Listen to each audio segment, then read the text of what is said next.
Hello friends, मेरा नाम रेनू है और मैंने नेट क्वालिफाइड किया है इसी साल।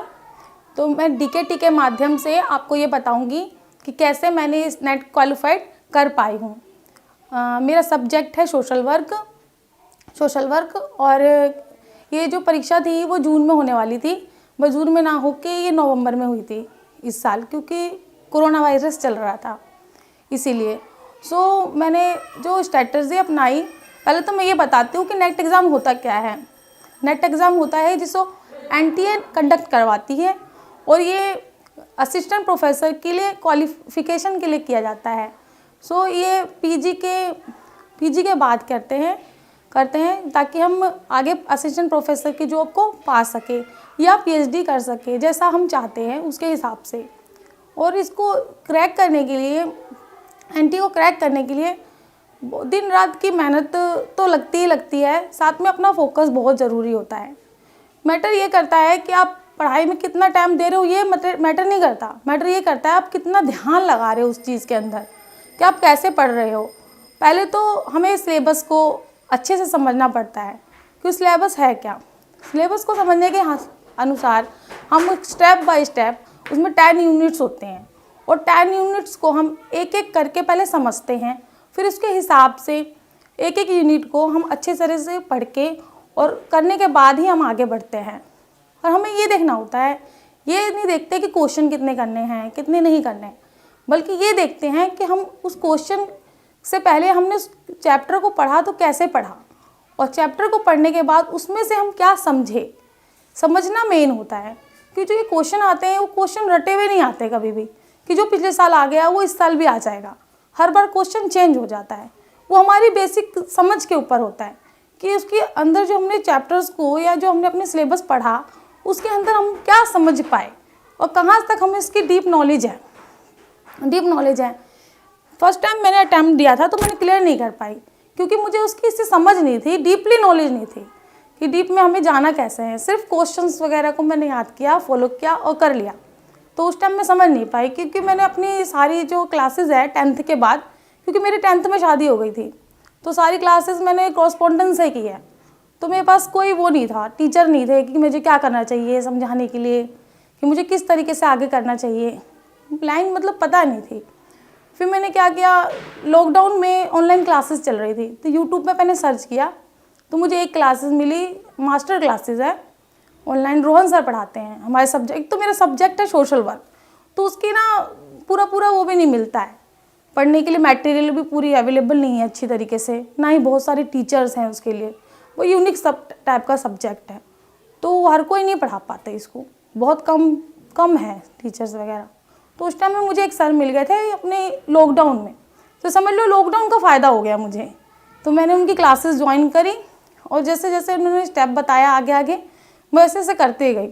और मुझे दिन में टाइम नहीं मिलता क्योंकि मेरी फैमिली है, तो मैं नाइट में पढ़ती हूँ हमेशा। तो उसको मैंने समझा, पढ़ा, और मोस्ट इम्पॉर्टेंट हमें हमेशा एग्ज़ाम के लिए प्रीवियस क्वेश्चन को ज़रूर देखना चाहिए। प्रीवियस क्वेश्चन को देखो, समझो, उसका रट्टा नहीं मारना है, उसको एक एक पॉइंट को समझना है कि वो है क्या। मतलब हर एक उसके जो चारों ऑप्शन है, एक ऑप्शन तो राइट होता ही होता है, मगर हमें उस चारों ऑप्शन के बारे में समझना है कि चारों ऑप्शन क्या है। हम अगर एक ऑप्शन देखते हैं, उसको समझते हैं, तो उससे क्लियर नहीं होता कोई भी एग्ज़ाम हो, चाहे वो नेट हो या अदरवाइज़ कोई और सब्जेक्ट भी हो कोई और एग्ज़ाम भी हो। क्लियर तभी होगा जब हम उस चारों पॉइंट को समझेंगे कि इस चारों पॉइंट है, ऑप्शन तो एक ही है आंसर, मगर चारों पॉइंट हमें पता होने चाहिए कि है क्या। और क्या कहते हैं, कम से कम प्रीवियस 10 ईयर्स क्वेश्चन को हमें कर लेना चाहिए क्रैक करने के लिए, और उनके चारों पॉइंट्स को क्लियर होने चाहिए सारे माइंड में, जिसके थ्रू हम आगे आके नेट ही नहीं जेआरएफ भी आसानी से निकाल सकते हैं। और अगर आप सही से तैयारी कर रहे हो, टाइम टू टाइम क्लासेस अपनी कर रहे हो, या घर पे भी सेल्फ स्टडी आप कर सकते हो, मगर गाइडलाइंस बहुत ज़रूरी होती है। गाइडलाइंस इसलिए ज़रूरी होती है कि हमारा आप जो भी बच्चा नेट की तैयारी कर रहा है वो जानता है कि इसका सिलेबस देखने में तो बहुत छोटा है, मगर अगर हम करने चाहते हैं तो ये बहुत बड़ा होता है। तो बहुत बड़ा के लिए थोड़ी सी गाइडलाइंस होती है, तो हमें समझ में आता है कि हाँ ये चीज़ करना चाहिए, ये ज़रूरी है, और इस पॉइंट को ज़्यादा हमें वैल्यू देनी चाहिए। तो उसके थ्रू हम उसके डीप में जाते हैं, और हमेशा डीप नॉलेज होनी ही ज़रूरी है, क्योंकि ऊपर की नॉलेज से क्वेश्चन तो आते भी नहीं है।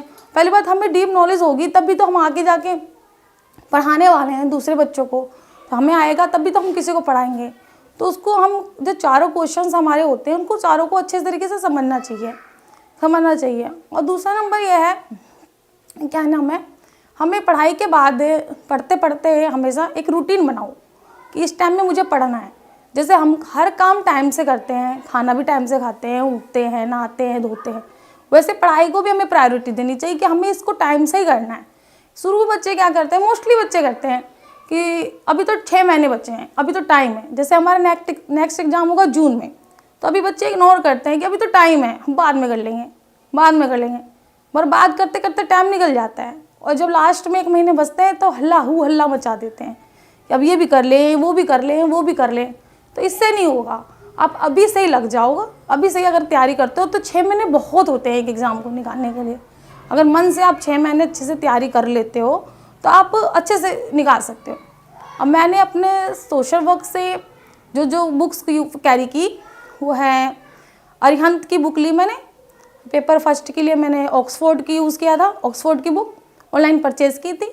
और सेकंड बुक के लिए 100 के सेकंड पेपर जो मेरा सोशल वर्क मेन सब्जेक्ट है उसके लिए मैंने अरिहंत की बुक ली थी, बस हेल्प के लिए, क्योंकि उसके अंदर पूरा सिलेबस कवर नहीं होता है, बस थोड़ा बहुत आइडिया मिल जाता है। और ये सोशल वर्क हमारा जो सब्जेक्ट है इसके अंदर मेन बुक्स होती हैं वो इग्नू से जो आती हैं स्टडी मटेरियल, वही बेस्ट है, क्योंकि सारा मिला जुला के उसके अंदर पूरा ही सिलेबस है, समझ लो। कुछ पॉइंट है जो हमें अलग बुक्स से लेनी पड़ती है, जो हम गूगल के थ्रू भी ले सकते हैं, यूट्यूब से भी मिल जाती है, मगर इग्नू की बुक्स बिल्कुल सही हैं नेट की तैयारी करने के लिए। सोशल वर्क सब्जेक्ट से बेस्ट मटेरियल है। और अगर आप तैयारी कर रहे हो तो ये भी कहेंगे कि आपको फिज़िकली फ़िट रहने के साथ साथ थोड़ा सा मेंटली फ़िट रहना भी ज़रूरी है, क्योंकि हम किसी भी एग्ज़ाम की तैयारी करते तो टाइम लगता है, क्योंकि पीजी में आते आते बच्चे बड़े हो जाते हैं, उसके बाद इस एग्ज़ाम की तैयारी कर रहे हो, कई बच्चे एक बार में रह भी जाते हैं, 2 बार भी रह जाते हैं, तो निराश होने लग जाते हैं। तो इसके लिए निराश नहीं होना चाहिए, लगे रहना चाहिए, और सही आप डायरेक्शन में अगर तैयारी करोगे तो एक बार में निकाल लोगे, क्रैक हो जाएगा, बहुत अच्छे से हो जाएगा। बस आपने अपना गाइड अच्छा रखो या खुद भी करो तो बहुत अच्छे से सारी इन्फॉर्मेशन आप उसकी कलेक्ट कर लो, उसके बाद करो। और हर सब्जेक्ट का अलग अलग करने का तरीका होता है, बुक्स अलग अलग होती हैं, टीचर्स अलग अलग होती है। तो मुझे अपने सोशल वर्क की नॉलेज है क्योंकि मैं इसको कर रही हूँ, तो और अलग सब्जेक्ट का तो उतना मुझे आइडिया नहीं है, मगर पेपर के बारे में पता है कि भाई मेंटली फ़िट रहना भी बहुत ज़रूरी है। और एक सपोर्ट आपके लाइफ में हमेशा होना चाहिए, जो अगर आप कभी लॉस हो रहे हो, माइंड को कर रहे हो कि भाई मुझसे नहीं होगा, तो बंदा हो जो आपको कहे कि नहीं तुम कर सकती हो, तुम ज़रूर कर सकती हो। और थोड़ा अपने पे विश्वास होना भी बहुत ज़रूरी है कि मैं कर सकती हूँ या कर सकता हूँ, क्योंकि किसी भी चीज़ को पाने के लिए पहले अपना विश्वास बहुत ज़रूरी होता है, कि जब तक आपको अपने पे विश्वास नहीं होगा तब तक आप कुछ नहीं कर सकते लाइफ में। इसलिए हमेशा पॉजिटिव रहो। पॉजिटिव रहने से ना एक अलग ही तरह की एनर्जी आती है अंदर से, तो वो आप अच्छे से कर सकते हो। मैं तो इतना ही स्ट्रेटजी मेरी यही थी, इतनी खास नहीं थी, नॉर्मली थी। जो मैंने इग्नू की बुक्स पढ़ी, ऑनलाइन बुक्स मंगाई उसको पढ़ी, थोड़ा गूगल की हेल्प ली उसको पढ़ा, और सिलेबस को अपने फॉलो किया। बेसिकली अपने सिलेबस को मैंने फॉलो किया है, उसके हिसाब से अपने नेट एग्ज़ाम क्लियर किया। Thanks to Delhi knowledge track and best of luck for all the students जो भी अपने नेट के एग्ज़ाम की तैयारी या किसी भी एग्ज़ाम की तैयारी कर रहे हैं, उसको मेरी तरफ से बेस्ट ऑफ लक।